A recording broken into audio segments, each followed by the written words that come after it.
Today we're looking at how AI is being used to potentially write your performance review on Wall Street. Now, normally we talk to Surane about this, but she's otherwise engaged. So Jenny's joined us here. Jenny Surane, who leads our finance coverage from the UK and the Middle East. Nice to see you in here in London. Thank you. Surane misses you, I'm told. I do miss her as well. So if I'm sitting on Wall Street, I'm getting to the end of the year, I'm wondering who's going to write my performance review.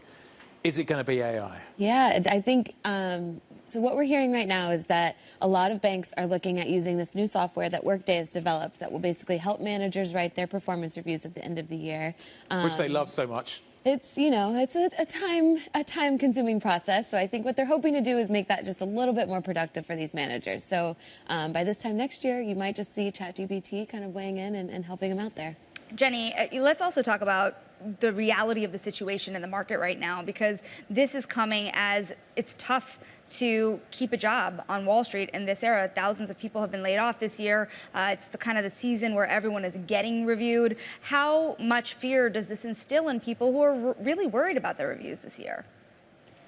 Yeah, I mean, I think it's a really fair question. I do think what we tend to see with these annual performance reviews anyways is that a lot of HR executives have started to question the efficacy of an annual review, and especially when it comes to, you know, rating folks on a numbers scale.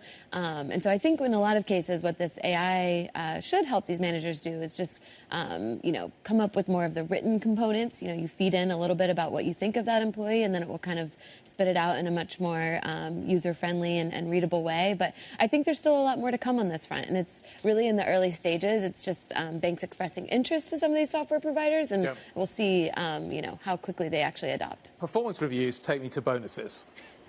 One to the other. Yep. There's a nice story in the terminal today talking about the fact that taxes. You've got a story in the UK where more and more people and more of their earnings are being pulled into the tax bracket and they're being taxed on it. And if you look at the numbers out of the City of London, they're really quite extraordinary, particularly for an industry that this government hasn't exactly loved over recent years.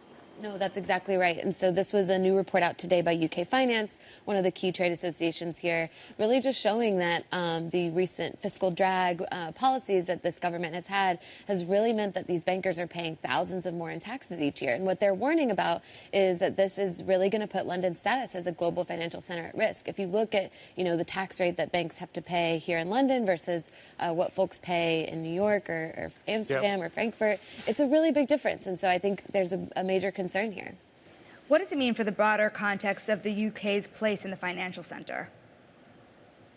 I mean, I think it's something that we've talked about a lot, not just on this program, but, you know, just more broadly. If you've got places like New York and places like Frankfurt, places like Paris really vying to have that status, you know, you worry about London losing out. And so I think that's what the UK finance folks are pointing out today, is just if you've got these really high tax rates, it's something that, you know, really does put that status as a global financial center at risk.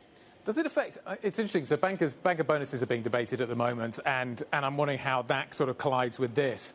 I'm also wondering as well about sort of issues like carried interest, where some within the finance world are paid at a very different tax rate to others, and how ultimately those gears can fit together too. Yeah, no, I think it's a really good question. And it's interesting because, to your point, bonuses are expected to be pretty down this year. And so in a year where already your bonus is down, for you to be getting taxed at an even higher rate, it just leaves a bad taste in a lot of these folks' mouth. And so I think that's definitely part of the equation too, is just how does my actual bonus picture fit into this broader discussion about fiscal drag and kind of what Rishi Sunak's government is doing. A big wave by the sounds of things. Yeah.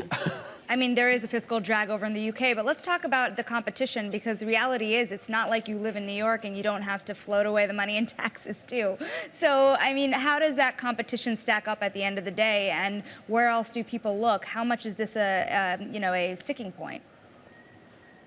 Yeah, I mean, I think it's interesting because I do think we tend to think of it more of like bank on bank when it comes to the competition for these bonus payments. And so it's interesting to then kind of layer on top of that the fact that where you're actually based might feed into that even more. And so the idea that these London-based bankers who are already seeing lots of competition from hedge funds and, you know, other places might also then think, okay, well, if I go to New York, that's, you know, 10 percentage point difference in terms of what tax rate I'm paying. So I think you're totally right that it's not just a London versus New York thing. It's a London versus New York banks, and then banks versus hedge funds.